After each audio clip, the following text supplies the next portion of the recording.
I never, ever take this business for granted. I still consider myself the luckiest man in the world to be able to be a part of it. It's just what I always wanted to do, and lucky enough to find a spot in 1993, and they can't get rid of me now. I learned a lot from Tony. I would not be here if it wasn't for Tony. I'm just over 3 years in when I start with ECW. Rich Palladino introduced himself to Beyond Wrestling. So I called Biff. I said, can you get me booked? I want to be on it. I didn't know who Clairo was, but then I met her and she was like the nicest person. Adam Pearce was the booker at the time. Adam Pearce told him, all right, well, get me another ring announcer and he better be good. Bobby entrusted me. That was the night that Tyler Black, aka Seth Rollins, was winning the Ring of Honor title from Austin Aries. The gentleman walks through the guardrail and up to the ring, and it was Vincent Kennedy McMahon. If you think Bobby Cruz is a miserable human being just in regular life, put him on a...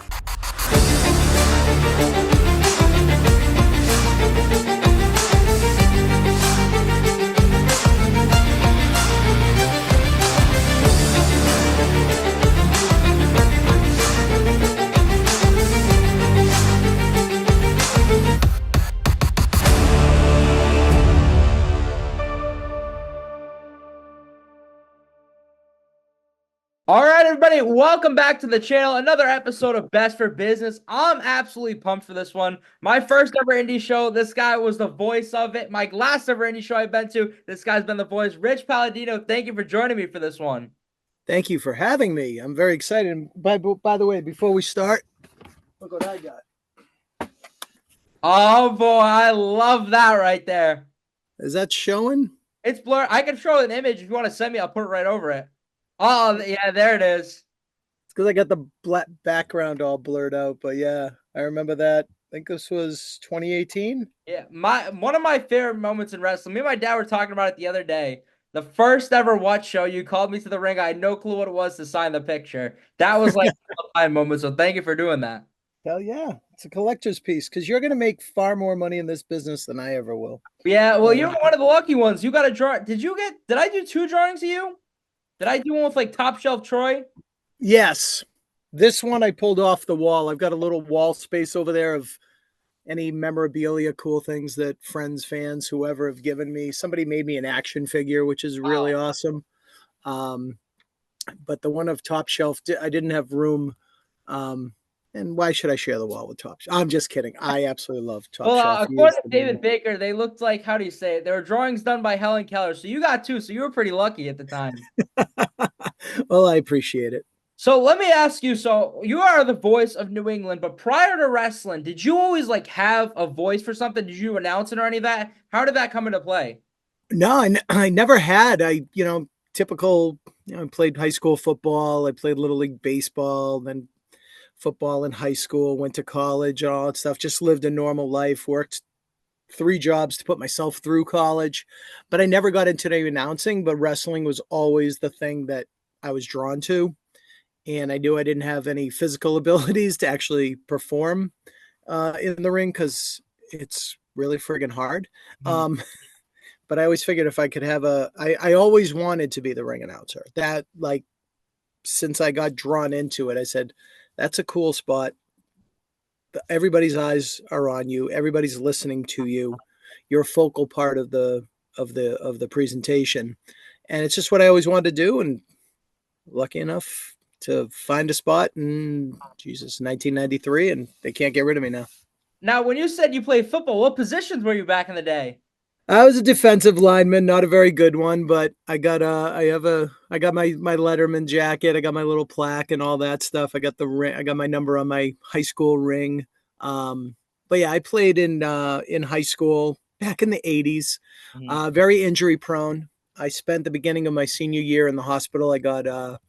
We were starting our triple sessions, and I had gone down to the ground. I wasn't wearing my arm pads, and I got a cut, and it got infected, and my forearm swelled up like the size of a club. Wow. And it was something called cellulitis, and it was so bad that I was in the hospital for 10 days. Kind of screwed up my senior year. It was bad, but hey, I played. I had fun. I got to hit people. It was a good time. So 31 years ago, professional wrestling comes. Like you said, you always been a fan. You knew you wanted to do ring announcing. But when did you make that jump and decide that you wanted to start getting involved with it? It was just a matter of meeting the right person at the right time. I always wanted to. I hadn't pursued it. I graduated college in 1991. I went to my first indie show in 1991. It was at the Lowell Memorial Auditorium. It was under the banner of the American Wrestling Federation. And there is footage of it somewhere out there on YouTube. This, God rest his soul, a gentleman by the name of Gordon Scazzari ran this show. He was going to take over the wrestling world. And he ran a show at the Lowell Auditorium in December of 91. He had Junkyard Dog, Nikita Koloff, Nikolai Volkov, Savio Vega as TNT, Hercules Ayala, from like Puerto Rico. She's a very young Sabu with his uncle, the original Sheik, in his corner. Chris Candido. I mean, anybody. Stan Lane, Jim Cornette. I mean, I could go on and on. It was like 16 matches. It was a TV taping, and it never aired. But yeah, no. So I went to that, and a month later, WWF was running at the same arena, and I saw that guy that ran the show. And I only identified him because he was one of like 5 or 6 different ring announcers that they used that night. Mm-hmm. So imagine me as what the hell was I, 22-year-old kid sitting there like, oh my God, I would love to be a part of this right now. I've never ring announced, but they had like 5 or 6 different guys. He was the guy that ran the promotion. So I saw him at the WWF show, introduced myself. He said, make me an audio tape, which I did, of me like ring announcing just random people from 1991. Yeah. And I became friends with him, and he never ran a show, but he introduced me to somebody that broke me in. And that's the Boston bad boy, Tony Rumble. And that's the whole reason that I'm here, is because of Tony. I mean, it was my meeting of Gordon, but when I met Gordon, I was like, hey, I want to be an announcer. Ring announcer, commentator, interviewer, whatever. And he brought Tony Rumble and I to a TV studio in Lewiston, Maine. And we did commentary for that same show that I was sitting in the front row for. Wow. So I'm calling these matches, had never done it before. Instantaneously clicked with Tony, and we became friends, until his passing. And I'm sitting there and I'm calling matches. I'm like, oh, there's me and my mullet right there in the front row or second row, wherever I was. I could see me clear as day. But yeah, that's how it all started. And I did that one commentary gig with Tony, and then he started running like a year or so later and called me, and the rest is history. So to go back with that, I feel like the times have changed. So if you go to a WWE event or any event, you can't just really go up to a ring announcer and ask how to get in the business. So at that age, how did you do it? And like, what was the process, and how long did it take to make that audio tape and send it? So meeting the guy was no problem because he was just there as a fan. He had done some ring announcing on his own show. So I just went up and I'm like, oh, are you the ring announcer from the AWF? And he was like, I actually own the company. And that's when we got to talking. And what was the second part of that question? I'm so sorry. Just like how walk me through the process of making that tape and sending his way. Oh, so my dad, God love him, he's 87 years old. My dad has always played, he's an entertainer, which I think is where I got where I got all these characteristics from. So he's always played in a band. And I said, Dad, I met a wrestling promoter. He said to I made it a cassette, like an audio cassette. Go look it up, kids. And I had like a little tape recorder, and my dad, so he plays in a band. And my job usually on the weekends, if I was around, was to help him break down. He would play a gig on a Saturday night, leave his equipment at the hall, and go pick it up the next day. So that was the payoff. I helped him break down his equipment, but he let me use his microphone, and I just pushed record on this button, and I introduced, 3-4 different random wrestlers at the time. Yeah. Gave it to the guy who didn't live too far from me. He didn't drive. He was from New York, but he moved here. He didn't drive, none of that stuff. So anyways, I gave him the cassette. He goes, oh, this is great. This is exactly what I need. Perfect. You're my ring announcer. I'm doing a show in Puerto Rico with the Rock and Roll Express, and do you have a suit or a tuxedo? I said, well, I said I have a suit. I'd love to wear a tux. He goes, go buy a tux and send me the receipt. Right hand to God. That's Yeah. what the guy says to me. I'm like, well, it's going to go one of two ways. So I went to the old Burlington Mall, Mr. Tux, and I bought a $300 brand new tuxedo, sent him the receipt, and he gave me the money.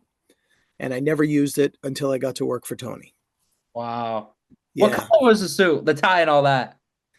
I think it was just a very basic, it was just the standard black tuxedo, which I always wear. And let's see, I think it came with just a black bow tie and a cummerbund, Oh, which nice. I've graduated to the vests these days.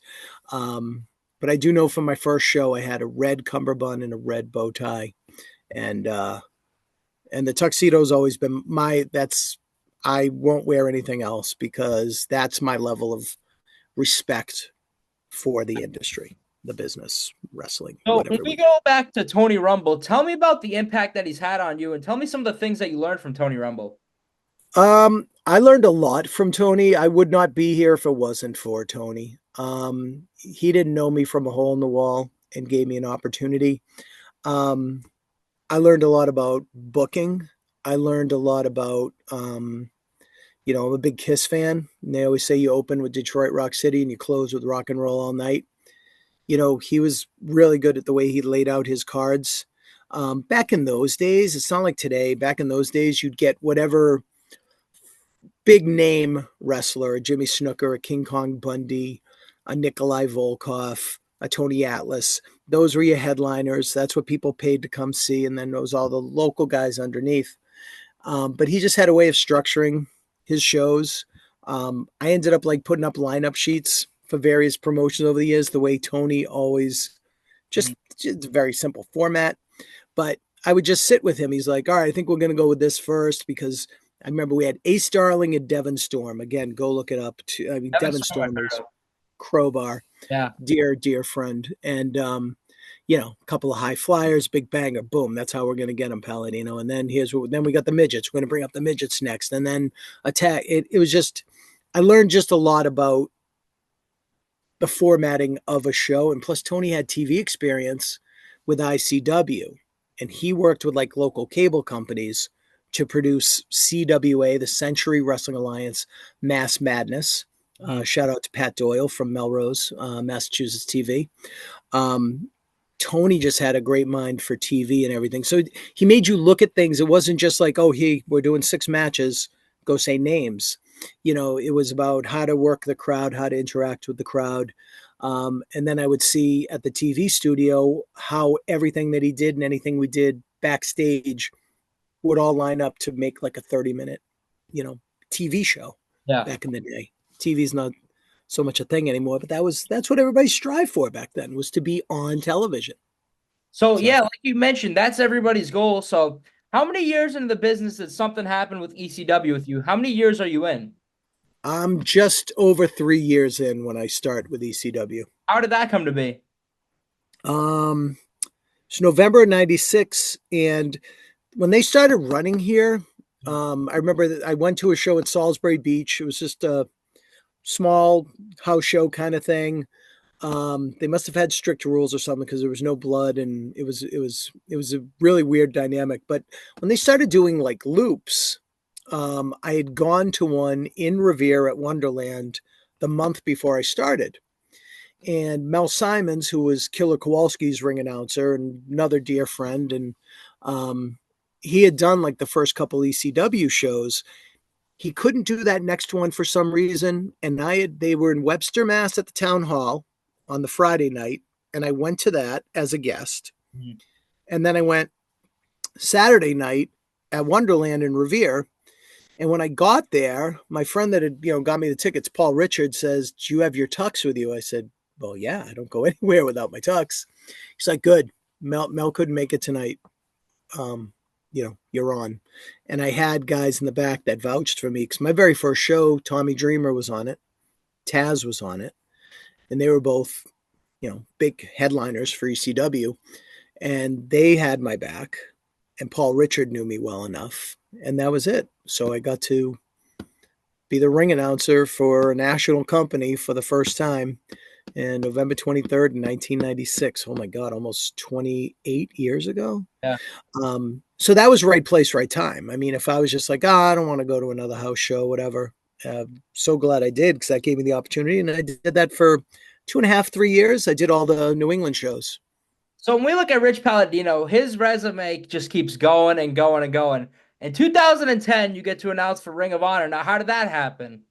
So 2010, Bobby Cruz, shout out to the great Bobby Cruz of AEW and Ring of Honor fame. Bobby was not available for the 8th anniversary event at the Manhattan Center, New York City. And that was the night that Tyler Black, aka Seth Rollins, was winning the Ring of Honor title from Austin Aries. And Adam Pearce was the booker at the time. And Bobby said, "Hey, I can't do it." I think he had personal commitments. He could not be there. So Adam Pearce told him, "All right, well, get me another ring announcer, and he better be good, because this is an important show." Yeah. And Bobby entrusted me, and helped me so much through it.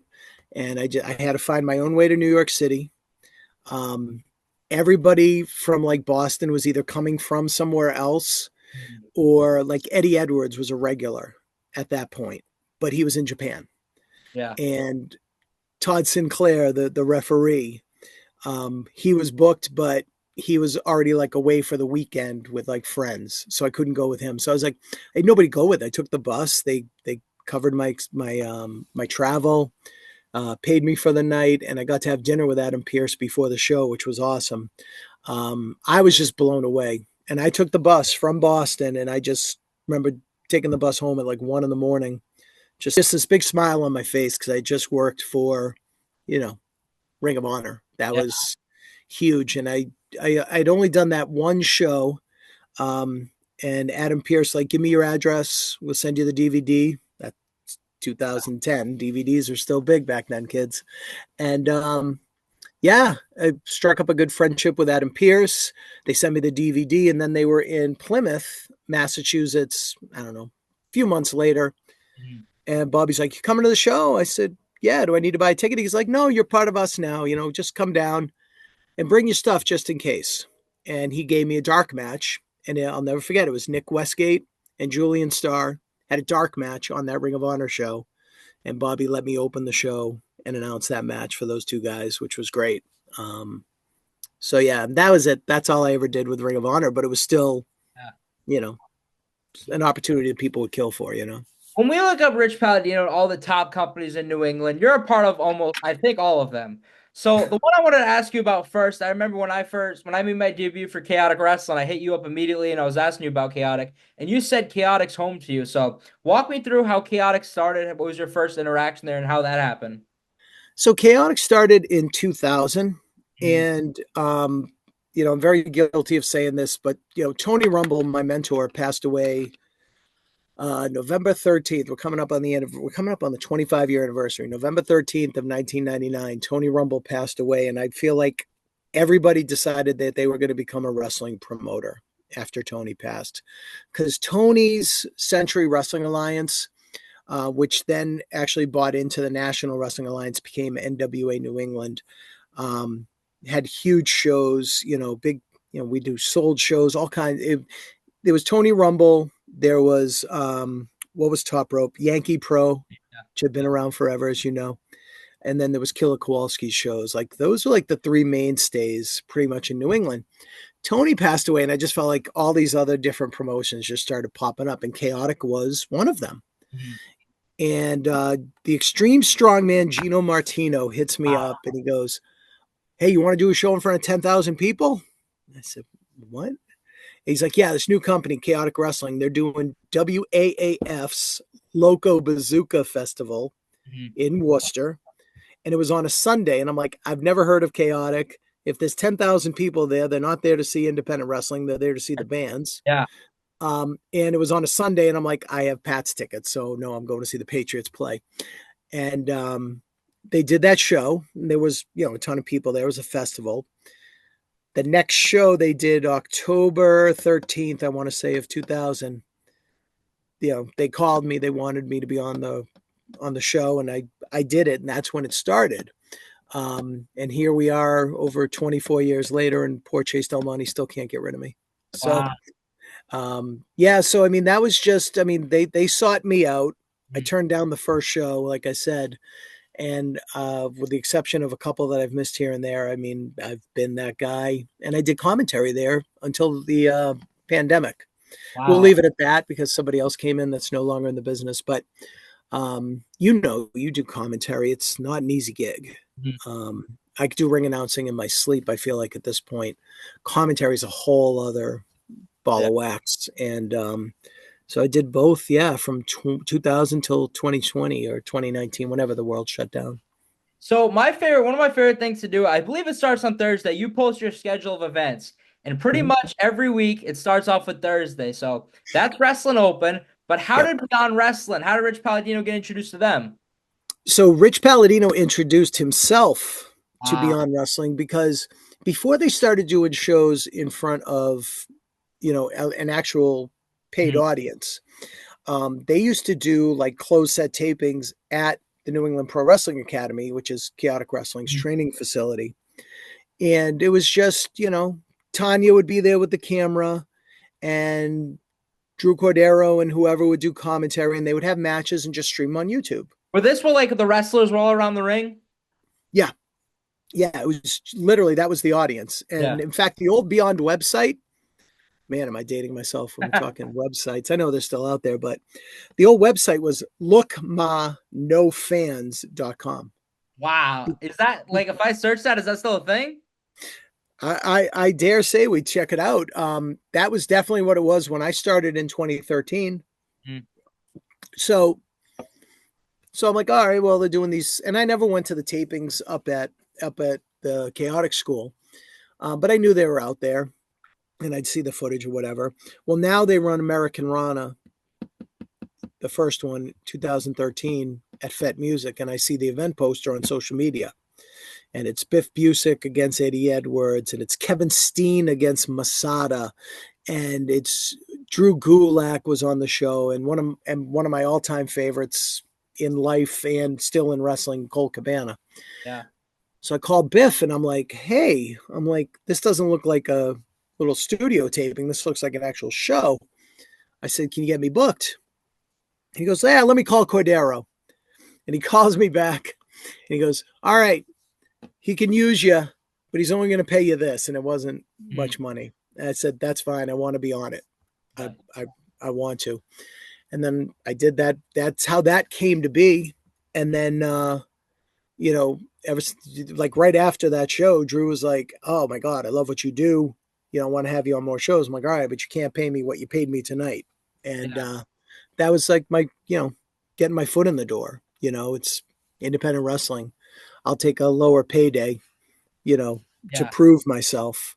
Um, and now here we are going on over 11 years, and Beyond Wrestling, Wrestling Open, is my second home, you know.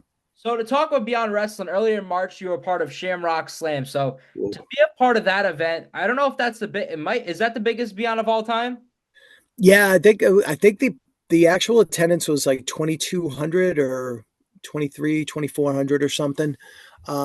Yeah, definitely the biggest crowd in Beyond history. And it was really, I mean, I've done some big shows in front of big crowds, but that was just like a sea of people. It was, and it was outside the Harpoon Brewery. It was under a big tent, but the sound in there was great. The lighting was great. But you just look out and you just see people like from the ring all the way to, I could just see where all the beer taps were set up at the back.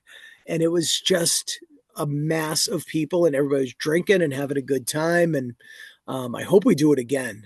Yeah. That was awesome. And they really, they took good care of us. We got free beers, and um, Andy Wong from Kowloon, representing Kowloon, Oh, that's awesome. um, brought in, we had catered food.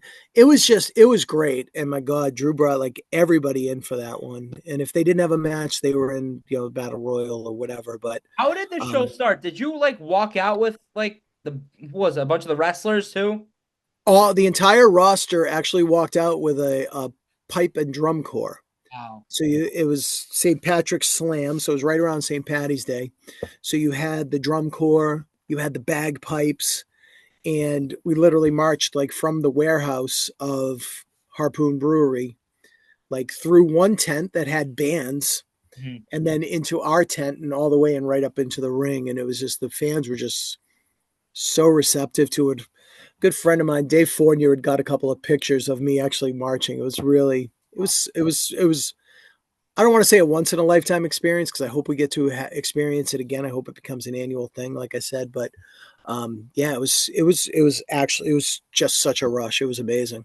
So when we talk about this year and also Rich Palladino probably being a part of a once in a lifetime experience, you got to be a part of a music video this summer. So tell me about that. Oh, the Juno video Yeah, by Clairo. Juno. I don't know. I Juna, mean, I think. it's got millions of views. Yeah. All right. So the week before we filmed that, one Mhm. of our loyal fans from Wrestling Open took a video and was like, I'm at Wrestling Open at the White Eagle in Worcester. And she just took like some clips of like a couple of the matches and everybody just around, all the fans drinking and having a good time. But she put it to a Clairo song. Mhm. Clairo and her people saw it, Wow. loved the vibe of that whole thing. And the following Thursday had not only the artist Clairo, but she and her entire like crew, management, production staff, like, you know, the equipment we have like on indie shows. Mhm. Yeah, it's pretty good, puts on a great product. I mean, they had the boom cameras and the thing on the track and Yeah. all this other stuff. All I know is I think it was after the Fight Life show that we did. It might have been in the one in Rehoboth that you and I worked on together. I had gone out. Drew calls me and he says, "Where are you right now?" And I said, "I'm actually looking for somewhere to get some food." He's like, "Oh, come meet me at the Applebee's in whatever town." Yeah. So I did, and he's like, "What are you doing Thursday?" And I'm like, "Well, I'm working my real job. Why?" He's like, "Can you get out early?"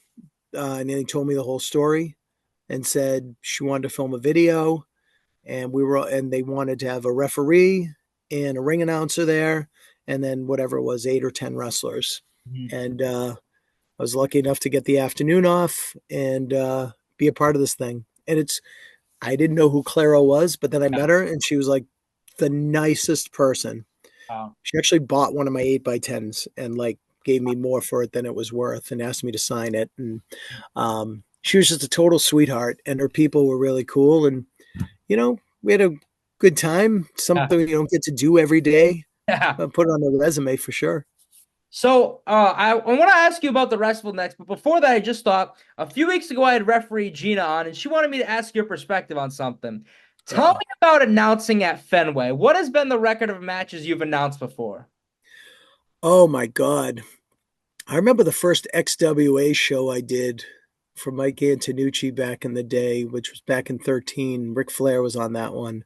I want to say that one was like 13 or 14. Yeah. I want to say Fenway was like a different level. And I'd only done a couple of the Fenway shows, but I'd say that would probably be the marathon record for one event. Um, that had to be 18 to 24 matches easily. I keep an index card of every match I've ever announced. Really? Wow. Um, well, I started it in 96. I really wish I'd done it from Hmm.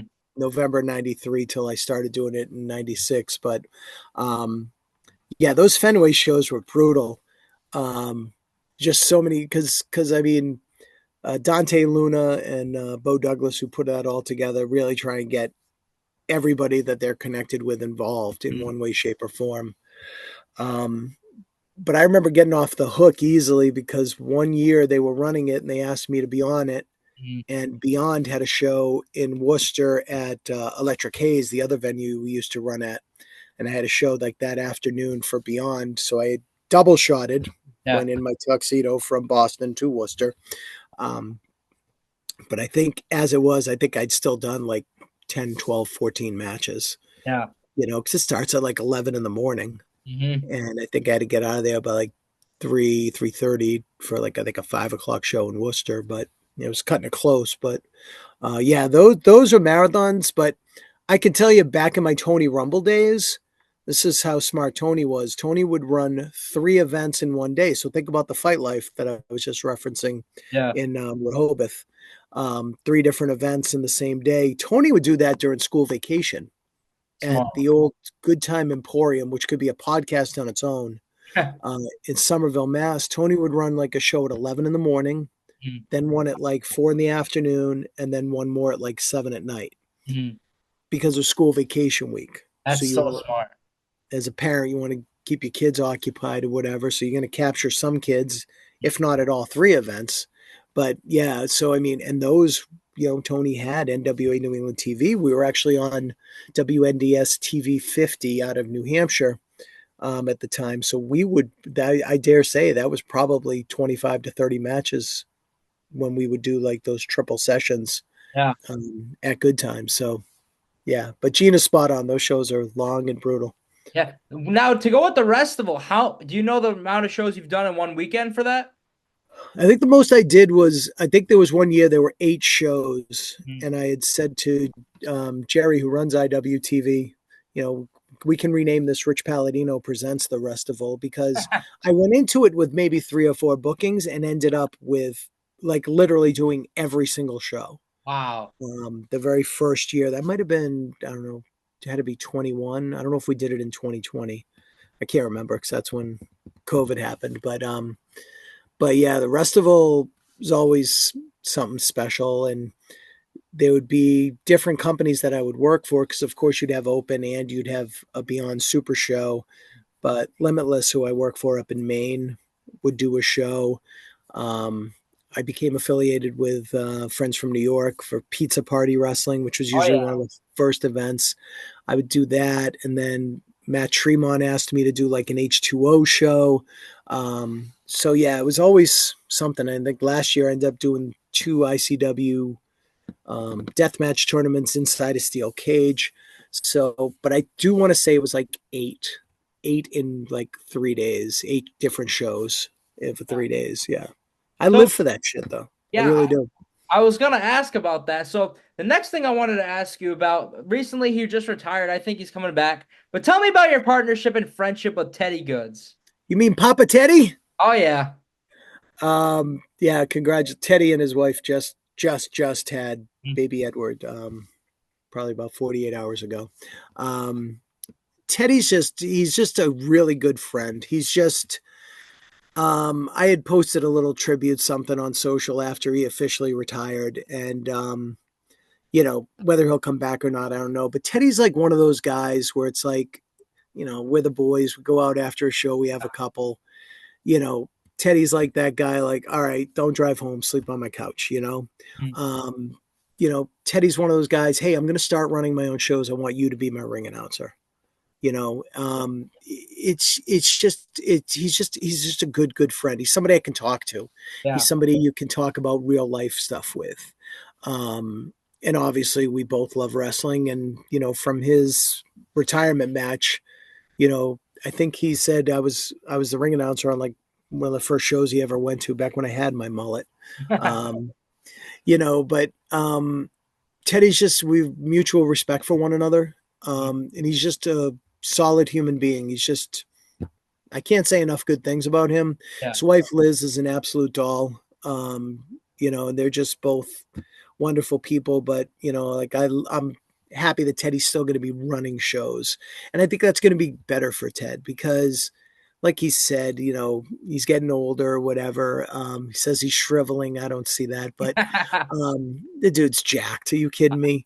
But I mean, he's done work with WWE. He's done work with AEW. He's wrestled some of the biggest names in pro wrestling history, and now he's a father. So it's like, I'm sure he doesn't want to put any more, one bad bump, and, you Yeah. could ruin, the possibility of ever holding your kid, So I think it's a smart thing to do. And he knew it was time. He said as soon as Liz was pregnant, Yeah. um, that was it. But nah, man, I love that guy. I really do. And, you and I are lucky enough to work those shows together for him. And those shows are fun. They're Oh, yeah. fun. you Yeah, know. the night of his retirement, Little Mean Kathleen and Scott King were talking. They asked me to place my wager on when he comes back. So I think we're saying at least 2 to 5 years. I wouldn't be surprised. I took him to his retirement. So to Yeah, go, you I'll never let you know. take your. Where do you think Rich Palladino does he come back? You know, I don't know. Being a dad myself, I Yeah, get it, but I think the itch is going to come at some point. But I can tell you, you know, just a few weeks ago, Ted and I were actually talking about he's the live pro wrestling champion. yeah. He and I were actually talking about what we're going to do, Mhm. what he's going to do with that belt. I bounced an idea off him. We'll see if it comes to fruition. But um, I think for now, I think he's good. And it's funny because, and I do love to drop names, but I was on a show with Scott Taylor, Scotty Too Hottie, and we were just talking in the locker room. He's like, "What is this? Teddy Goodz is retiring." He goes, "I give it 6 months."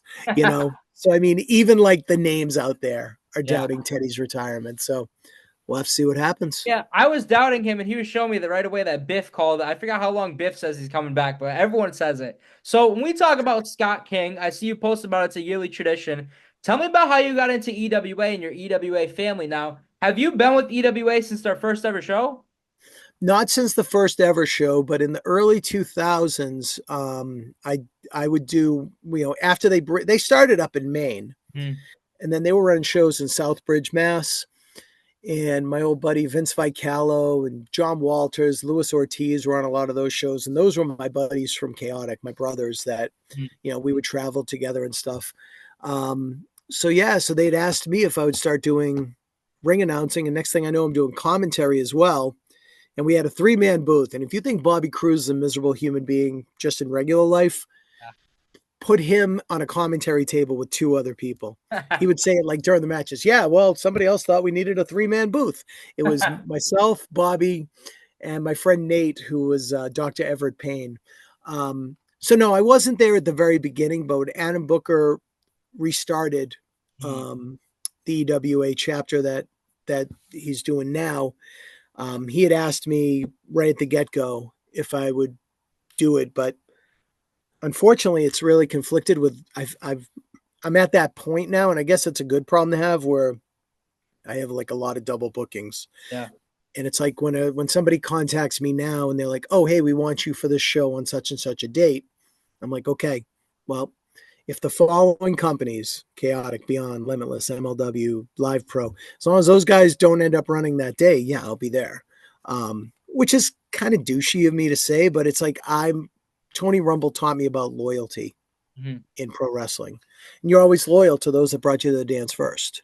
Yeah. So, that's my deal there. And so unfortunately, I think I've only done 1 or 2 of Booker's shows.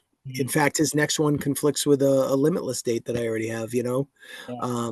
But I've already got him a replacement, so he's good. Nice. But I love Adam Booker. He's just a good guy. And, he and Frankie Armadillo, former Chaotic Wrestling Tag Team Champions, and, everything that he had done in the EWA and throughout the whole area for years, just a wonderful human being and a very talented athlete. You still go if you ask him to, too. Oh, So. oh yeah. So let me ask you about this. So I remember, I believe it was earlier this year, Rich Palladino makes a post and the internet starts to blow up. So tell me how MLW starts. Oh my God. Thank you. MLW started years ago when I was sending them stuff, looking for an opportunity. Yeah. And then they had a permanent ring announcer that, let's just say, was no longer a part of the business. And somebody on the inside at MLW said, "Give me a demo reel, give me a resume, give me everything. This is your time."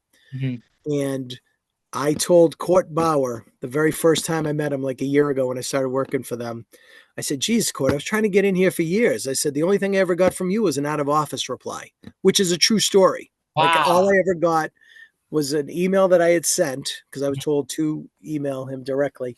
And all I got was, I'm out of the office, I'll return whatever. What happened was about a year or so ago,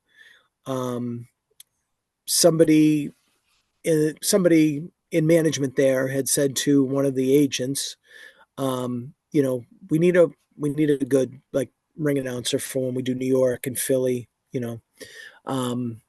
and somebody suggested me and they reached out and I made my debut almost a year ago, November 18th of last year, at the 2300 Arena, ECW Arena in Philly, which was surreal for me because I, having worked for ECW, I'd never worked the arena. Yeah. I worked all the New England shows.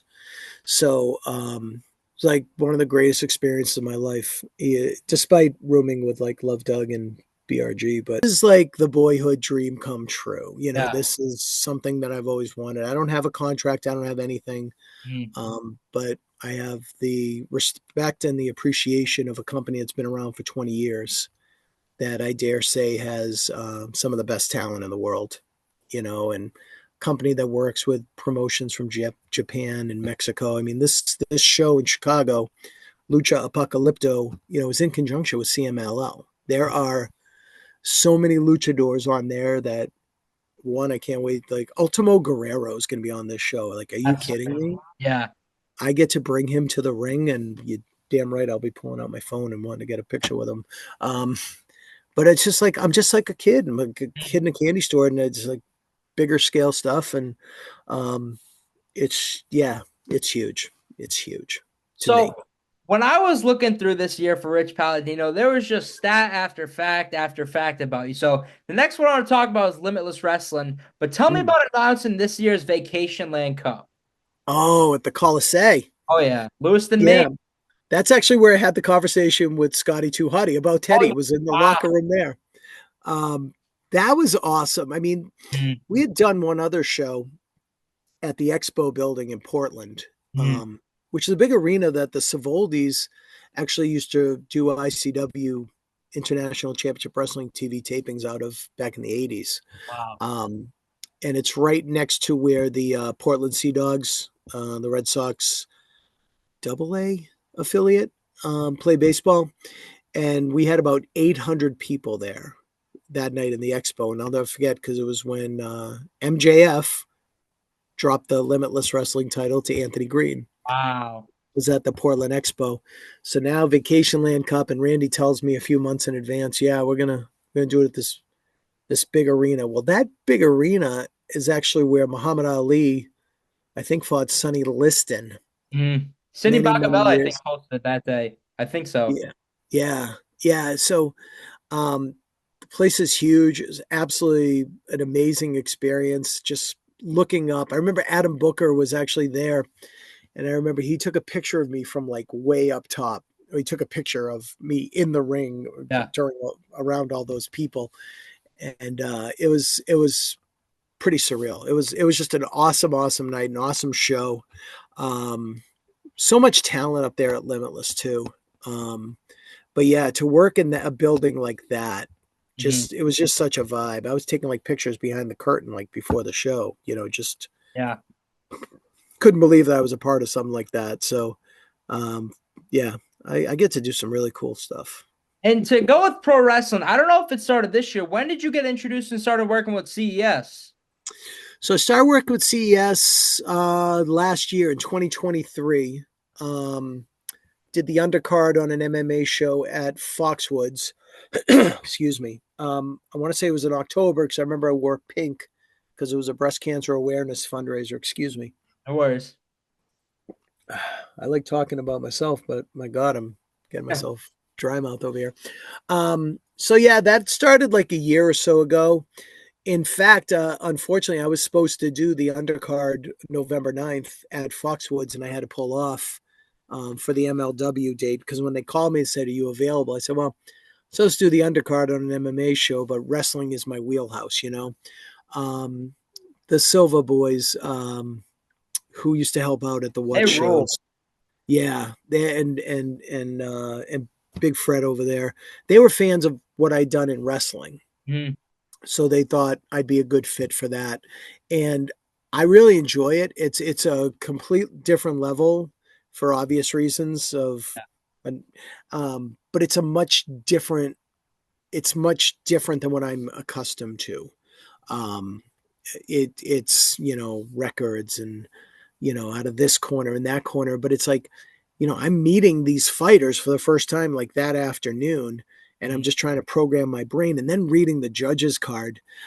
It's got better as shows have gone on. Yeah. Big Dan Murgliotta Mhm. from UFC is one of the officials there, and he would like be coaching me on the side because he could tell I was a little nervous. Like, Yeah. it's like, all right, you want to stand behind, whatever the card says. I'm trying to remember which guy is which because, you give me Donovan Dijak and Alec Price, I can pretty much tell them apart. Yeah. You give me these two, amateur or pro MMA fighters that I've never met before, and I'm just like completely out of my wheelhouse, but they're super complimentary. They take care of me. When I go down there, they get me a room. Yeah, Foxwoods, which is awesome. I really felt bad pulling off, but they were totally like, I'm like, hey, MLW wants to bring me to Chicago. And they're like, hey, say no more. Don't even worry Yeah. about it. So in fact, when I sent my regrets for November 9th, they hit me back and said, all right, we'll give you some dates for 25 if you're available.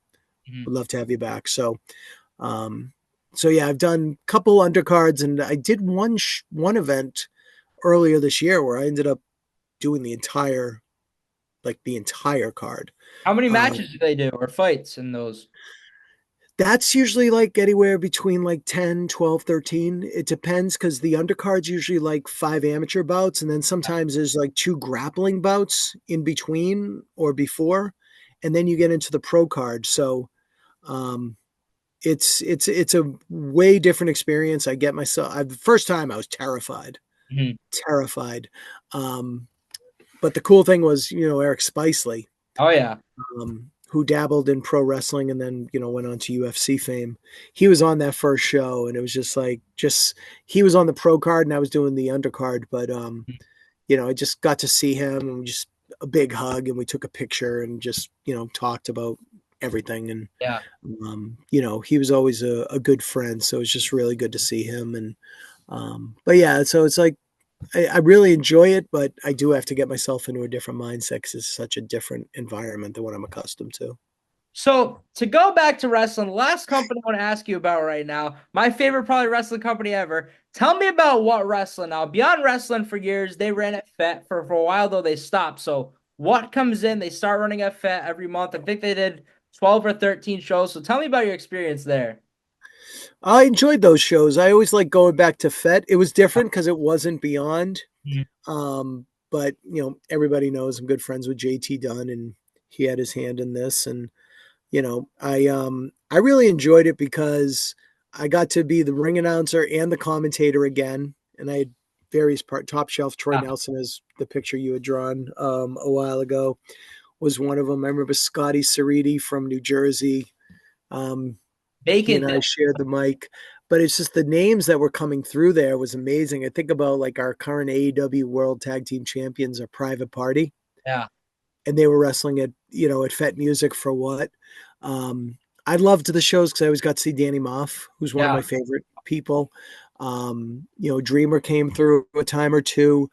Ethan Page. Bronson. Oh my God, it's when I first met Bronson. Really? Yeah, I think it was one of the very first times that I had met him. I remember him having a chain match, a very bloody chain match, him and Danny Miles. Oh yeah. Um, yeah, I just enjoyed the shows, and the guys took good care of me. I think because I'm older and they figure, something could happen to me. It's a rough part of town down there. Oh yeah. Right? And I remember JT telling me when you get there, they'll park your car right at FET, so you don't have to Mhm. walk down the alleys and all that stuff to get back to your car. They took very good care of me. I really enjoyed the time there. And, Teddy was on a bunch of those shows. And, Casey Navarro was the big star. yeah, I think he was the last champion. I think there were 9 shows overall. Yeah. I think we had 10. I remember there was a what 10. Maybe 10, but maybe I couldn't make it to 10. But I remember Casey Navarro was the last champion, and I know they acknowledged that on a Fight Life show. Yeah, those shows were a lot of fun, and it was like a lot of, got to be with all my brothers and sisters that I work with regularly in the area. So yeah, I really enjoyed the time there. It was fun, and like I said, I mean, Beyond's doing shows back at FET now, so it's always cool to go there. I had to miss the last one. Where the hell was I? I think it I was was in Punta Warehouse. Cana. Yeah. I was in, yeah, my real job. I complained because I had to miss 2 bookings, but my real job sent us to Punta Cana. Yeah. for national sales meetings. So, yeah, but to me, the only thing I was focused on was I had to give up 2 bookings, and one of them was the last show at FET. So let me ask you, in all the years of wrestling, do you have a favorite suit or a combination of colors you've worn? So the suit is always a black tuxedo. Will always be a black tuxedo, unless it's a beach show and somebody wants me to just wear the Hawaiian shirt or whatever.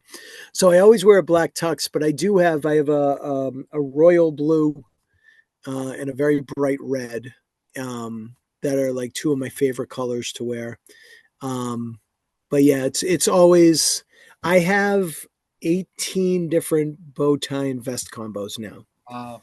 So if people think they're overpaying to have me on their shows, I do put it back into the presentation. I literally have, and I have a spreadsheet. This is how my wrestling brain works. Mhm. I have 1 page for chaotic, 1 for beyond/open, 1 for limitless, 1 for live pro, 1 for MLW. So that I will never wear, like at open, we do shows every Thursday, and then there's beyond shows sprinkled in between.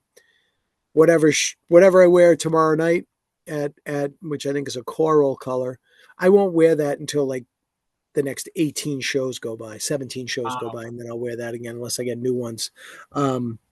But that's because to me, it's like I I put everything I can into what I do. Mm. But I don't want anybody to be like, oh, well, he just wears that black bow tie all the time, or he just Yeah. wears that blue bow tie. So I always want it to look different. That's my little thing. Nobody else notices but me, but it's like, to me, it's like a thing. So Speaking of being different, one thing that just came to mind, I've always wanted to ask you. So when I go to indie shows like that, you're not announcing. It's always like the basic, like when they come out, they announce, like the ring announcer will announce. But for you, you have your signature style after the wrestlers come out. So how did that happen? signature style as in, For like the what shows, like you, well, for oh, all you the, mean the in-ring intros? yeah, like rather than when they, like when Wrestling Open comes out, you do it as they come out, but for every other Yeah. show, pretty much. When did that? Yeah. I prefer the in-ring Okay. because I mean, let's face it, like we were talking about earlier, that's when all the focus is on me and what I'm saying. Um, I like it because that's the way we did it in ECW. Oh, okay. That's the way a title fight should be Mhm. announced. And that's the way it was when I grew up watching TV wrestling when I was, she's 8, 7, 8, 9 years old. I was Mhm. watching WWF Championship Wrestling and All Star Wrestling on the local UHF affiliate, Channel 56 in Boston, Channel 27 in Worcester. And, you know, there weren't all the lights and all the glitz and the glamour. It's just the lights over the ring and in this corner to my left. And in the, but to me, like I hate when I have to look at a card. I try not to. Yeah. But to me, that is the most professional way to present two gladiators that are getting ready to go to fight. We do it different on Thursdays at Open because it's a Thursday night. We try and keep the shows to about 2 hours, so we don't want to drag it out. So we'll do that for the main event. I will do the whole, blah blah blah in this corner, in that corner. That's my and that's a way at 55 years old. That's how I challenge myself, Okay. is Yeah. to try and memorize. Now when we have sponsors and you know match presented by, and then I got no choice, but I can't memorize, which generous human was nice enough to sponsor a wrestler. I always have that on my cards, and I use this damn yellow highlighter so I can identify that. But yeah, I mean it's different styles. For chaotic, I announce them on the way to the ring, but then like for the heavyweight title, the main event will be, we call it boxing style, or Yeah. I call it old school style. But yeah, so I can do either. MLW, I announce them on the way to the ring, but usually when Satoshi Kojima is like in the main event defending the MLW world title, then like I did a really cool one with he and Cruel in Mhm. Atlanta, which is awesome because I work with Cruel all the time too, so I didn't need to look at my card, so I felt pretty strong on that one. But yeah, I'm just lucky to do what I do. Speaking of being lucky doing what you do, you're one of the best in the business now. You're in 3 Hall of Fames, right? What is it? The New England Wrestling Hall of Fame, the NWA New England, and the Chaotic Wrestling. Yeah, yep. Joe Bruin was nice enough to put me into the New England Pro Wrestling Hall of Fame in 2008. And I always joked with him because when I went in, I think it was in 2008, it was just on one of Joe's like Hardcore Wrestling Federation Yeah. indie shows. And then now it became this big thing that I'm now hosting, like in a hotel ballroom and stuff.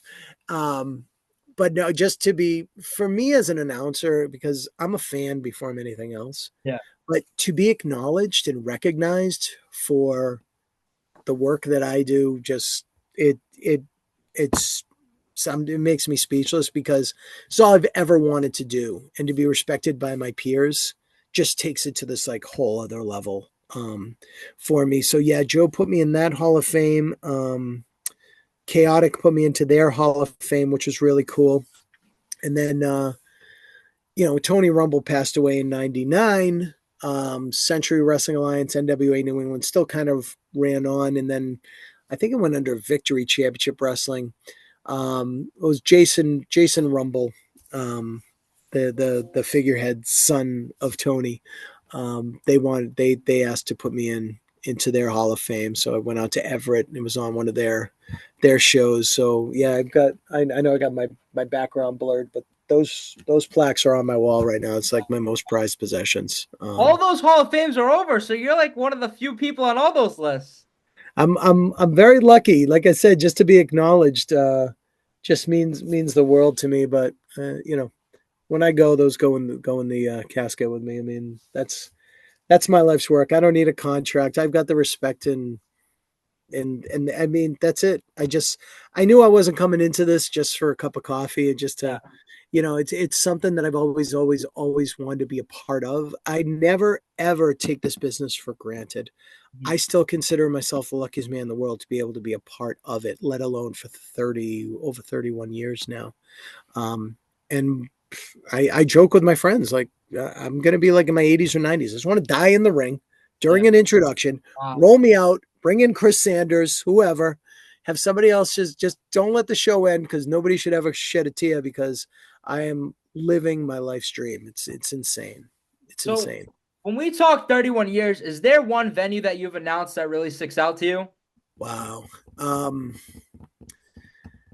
I mean, I'm always going to have a soft spot for the Polish American Veterans Club in Lowell, because we had so many historic, chaotic wrestling shows there. And if you had 200 people in that room, somebody should have called the fire marshal. The White Eagle will always be a real special place for me. I'm trying to think, but I mean, the Manhattan Center. But to me, it's like, I mean, selfishly, like outside of New England, I got to announce at the 2300 Arena a few times. Yeah. I announced Kojima winning the MLW World Championship in the arena from my buddy Alex Kane. I did that inside the hallowed halls of the ECW arena. But for me, it was like literally tears in my eyes a couple months ago in Atlanta, being at center stage.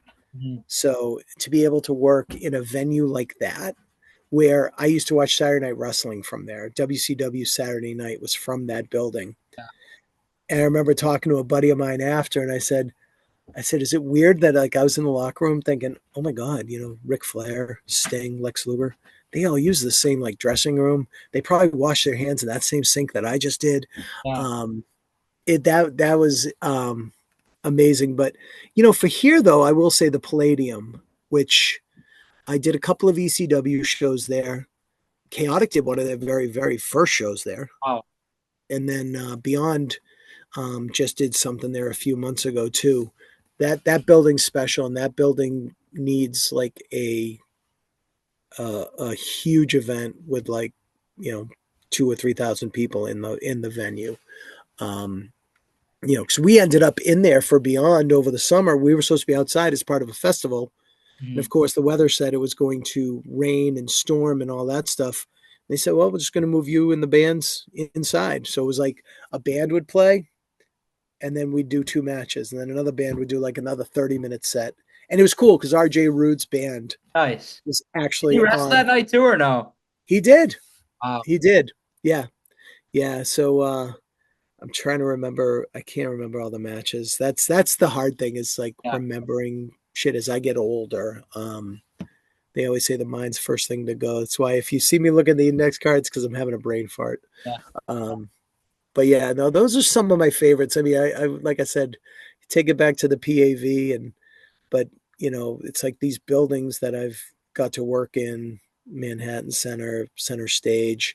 I've never announced in Chicago before, but the Cicero Stadium looks like a really cool venue. What I will add too is the IBEW Hall in Waltham. Killer Kowalski used to run there. I went to other indies there, and ECW used to run TV there. Because every seat, it seats like maybe 800, 8 or 900, but they're all like right on top. It's like that whole seating in the round kind of thing, and the ring would be like right there in front of the stage. It was another really, really cool venue. So, So, to go with that also, as we're starting to wrap up, when you look back at 31 years and everything you've done, what have been like your favorite or your most memorable moments or matches that you've got to be a part of in wrestling? wow, there's been so many.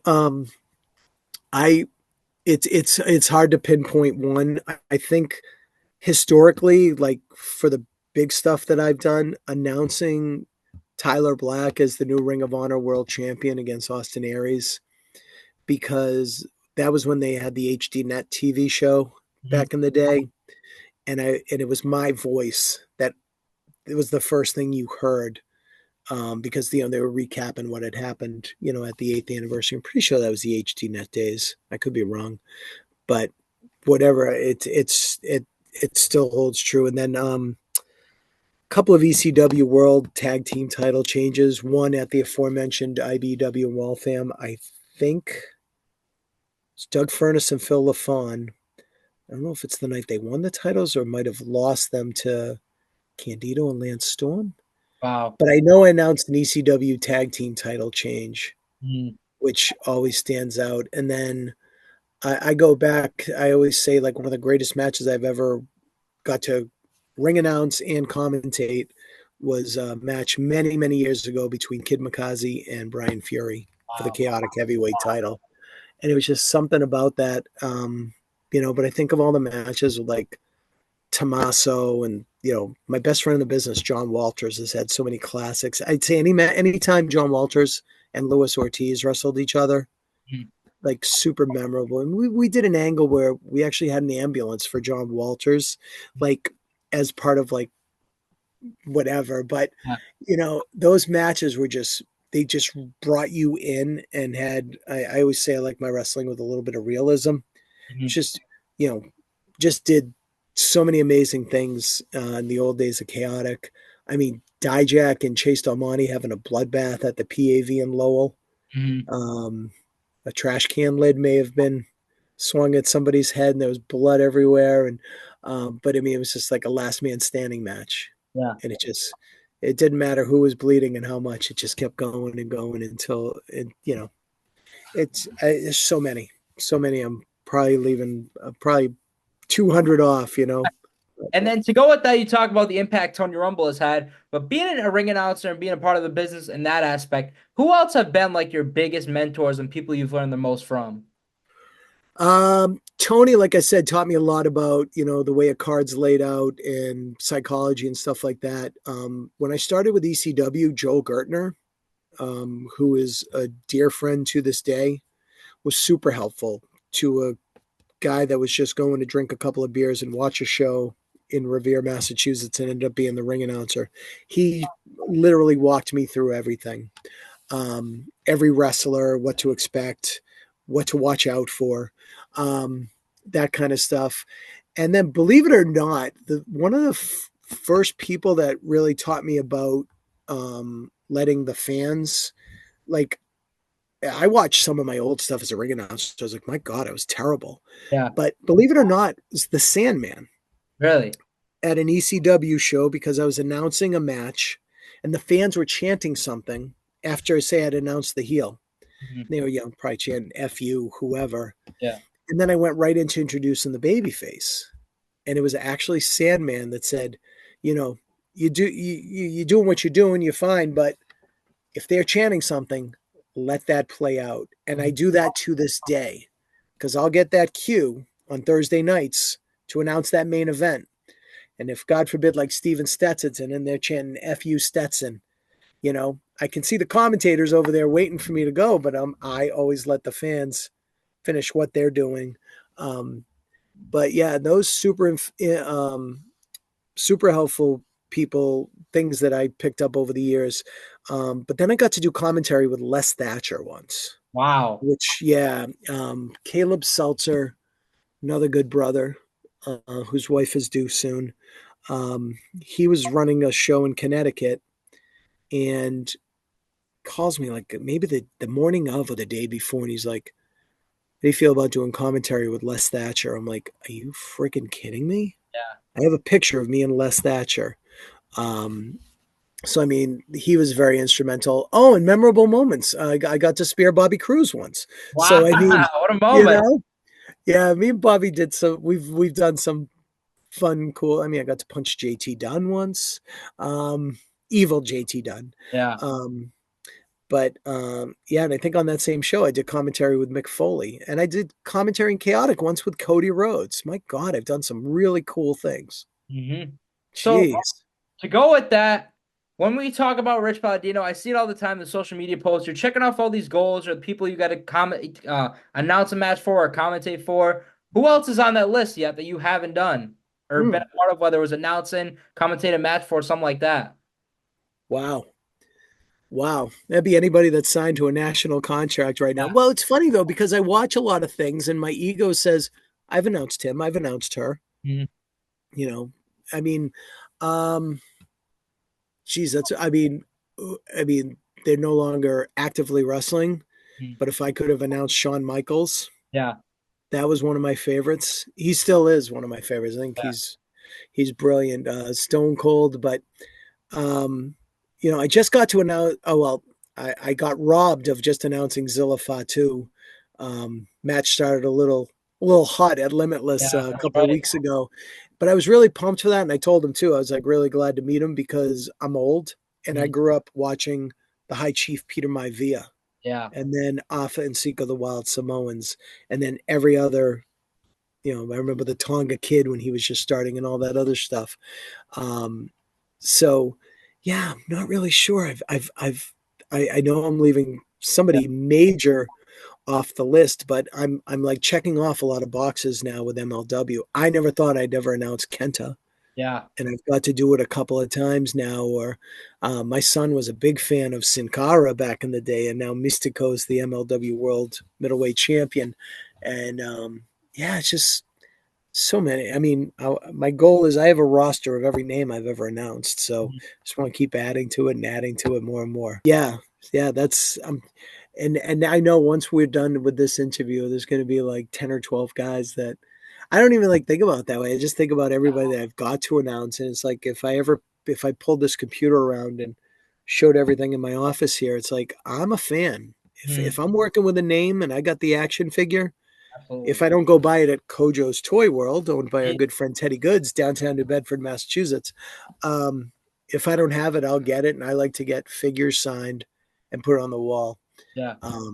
And I mean, to me, it's like everybody that I have announced. I know one name that I always wanted to announce that I got to several times was Nick Gage. Oh, yeah. Because it's like a big, long, drawn out. And first time I met Nick Gage, I said, how do you want? He goes, you don't introduce me. I introduced myself. And I said, oh, okay. Yeah. And he did. And then he goes, I'm going to let you do it tonight. And I did it. And now then it's like we worked regularly for a while. He'd be like, give it to he'd be like getting all like pumped up and stuff. Like, and then we were in New Orleans one year drinking on Bourbon Street. And Nick Gage was there. The Palladino, announce me right now. I'm like on Bourbon Street. And I did the whole, representing the murder, death, kill gang. I did the whole friggin' thing on Bourbon Street, but I blamed the beers on that one. So the shots and everything else that was going on. But I'm just so lucky.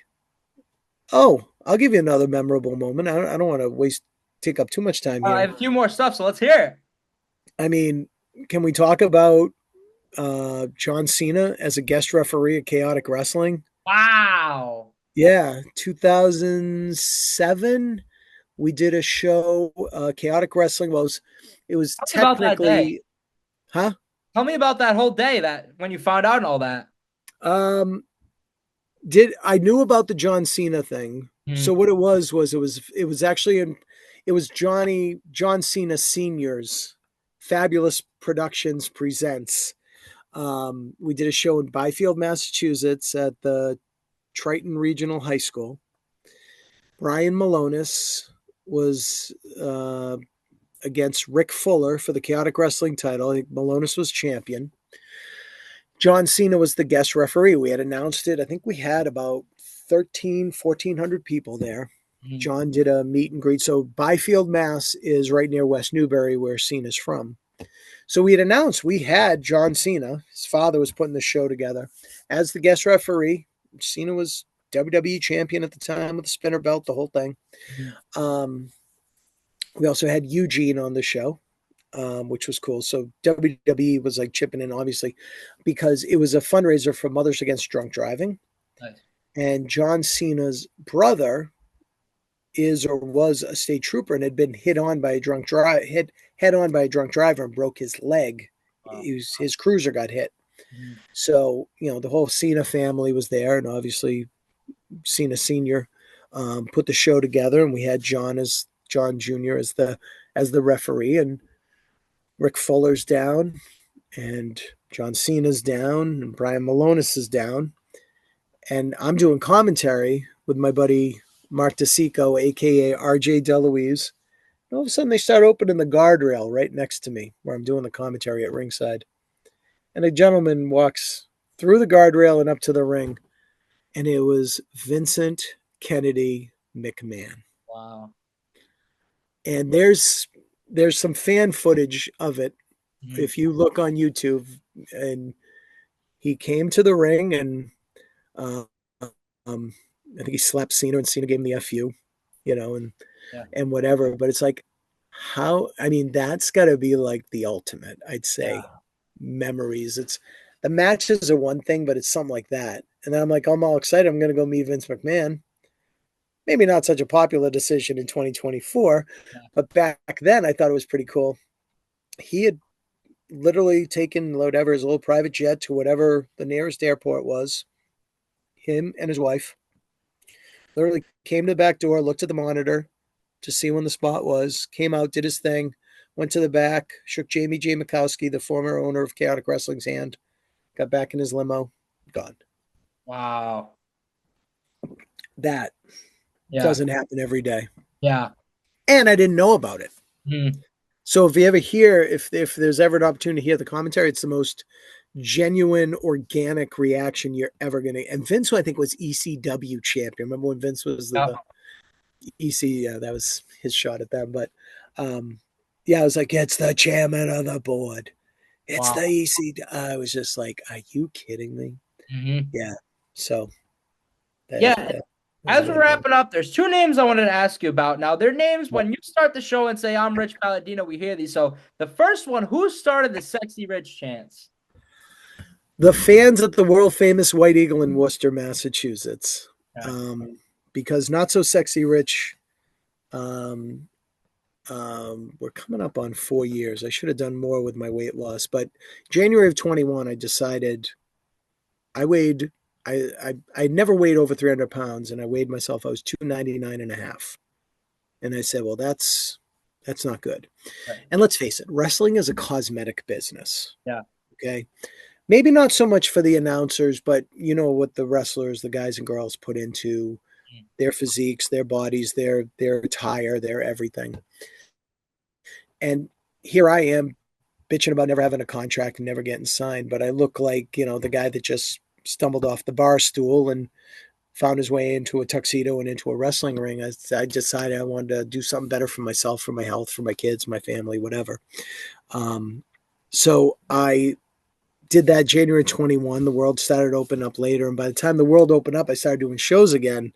You could see a substantial, I'd gone from like a 46-inch waist down to like a 38-inch waist. Wow. And the fans just started calling me Sexy Rich. Yeah. So that's where it came from. I would never call myself Sexy Rich, but I do have a T-shirt that says Sexy Rich that I think I'm on my second or third order of right now. But no, that was the amazing fans, and those fans in Worcester are like they're like family. They're like friends. Like we all hang out after the shows and we get beers and stuff. They're super respectful. Mhm. They come every week and pay $10 general Yeah. admission to come to Wrestling Open every week. But yeah, that's where it all came from. And then the So next thing I wanted to ask you, I don't know who officially declared it, but I love hearing it. Rich Palladino, the voice of New England. Now, when you hear that, what does that mean to you? um it makes me feel a couple of things. One, pride that people refer to me as that. And I can't remember exactly where that came from, Yeah. but I know I've put it on some 8x10s. I'm very proud of that. The I don't remember exactly where it came from. It makes me feel like appreciated, makes Mhm. me feel old. Because I think about it like even when a guy like Teddy Goodz, who's, younger than me by probably about 13, 14 years. I think he's publicly said, I think he's like 40 or 42 or something. But like when I've done a lot of shows, I could tell you, I did my first ever Proving Ground show last year. Right. Um, and a couple of the wrestlers like came up to me either in the locker room or in the ring. It was like, this is a bucket list moment for me. Wow. That like literally hits me right here and Yeah. puts tears up here because like I think about like Teddy Goodz like coming to an indie show and I was the ring announcer. So I think like people have just gotten into this habit of like if it's a show in New England, chances are the voice of New England, Rich Palladino, is going to be there. I Yeah. take pride in it. I love it. Whoever came up with it, thank you. Yeah. But it's so funny because people at my real job saw that somewhere Yeah. on the internet or something. So my nickname is whenever I go to like we have offices in New York or whatever, they call me the voice. Right. So that's like my name now at my real job, but it's I'm very proud of that. Yeah, So to go with that, like I remember when I was in like seventh or eighth grade, or I decided to do Coach C, like managing. I think it was like like until a freshman in high school, I was managing. I was talking about it with my dad the other day. Like I don't think I'll ever manage again. But when I was looking back at some of my proudest moments, the one of the top ones was when you announced me. It was New World Wrestling Extreme. I managed the Hoods. yeah, Woonsocket, Rhode Island. That was one of the highlights for me. And I talked about it. I am super grateful. I remember that show we went to for Live Pro Wrestling. Bobby Rossi canceled, I think it was like an hour before the show, and they threw me on commentary. I was nervous, and then they said it was with you, and that's like one of my proudest moments in wrestling. So, Rich, thank you for doing that. Thank you for everything so far. No, man, you're doing all the right things. Pleasure was mine because I've done so many shows. Like Mhm. you knew everybody's background, what they had done in live pro wrestling. I can't remember the stuff that you do. So no, thank you. But as I take another sip of water, you're doing everything right. I said at the very beginning, you're going to end up making more money than me. If I had the hustle and the desire, I see you at shows that you're not even working at and Mhm. you're just there. I want to watch how they do this. I want to Yeah. watch how they do that. You're doing everything the right way. Your parents did a great job raising you. Your father's a great man, Hey, a New England legend. He yeah, and the Danger Boy. they Uh, love it. They love when you say that. oh, hell yeah. Well, Danger Boy Alfredo always reminds me, we'll be sitting right up there. They're like, I got you. Yeah. You and the Wolverine, I got yous. Um, but yeah, no, man, it's no, thank you. I mean, I like doing commentary with you because I tell anybody I do commentary with. I Mhm. did it for like 20 years for Chaotic. Yeah. Um, I would say we're just two guys sitting at a dinner table or at a bar and we're just talking about wrestling. Yeah. You know, there are some promoters that you got to say this and got to hit this bullet and blah blah blah. Of course, Yeah. depending on what outlet the show's going out on and whatnot. But yeah, no, that's all very important. But I never try and like take it too seriously.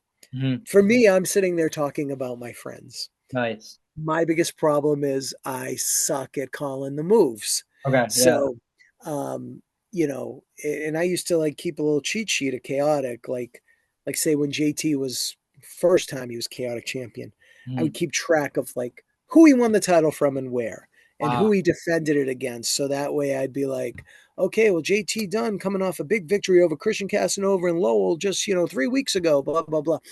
It's been 7 months since he won the title. I used to always keep notes and stuff like that. But a lot of times too, for like that Teddy, like I did commentary for the first couple. Now, thank God, he's got you. He's got Alexander Worthington the third. He's got the consigliere Bobby Rossi, and I get to lay out. So I'm a much better ring announcer than I am a commentator. Yeah. But if somebody said to me, and it happens a lot, hey, it happened to me on an all women's show in Orlando, Florida. I was down there did a show in Orlando with WrestleMania weekend. And somebody hit me up for an all women's show. And they're like, hey, we heard you do commentary. Can you? I'm like, sure.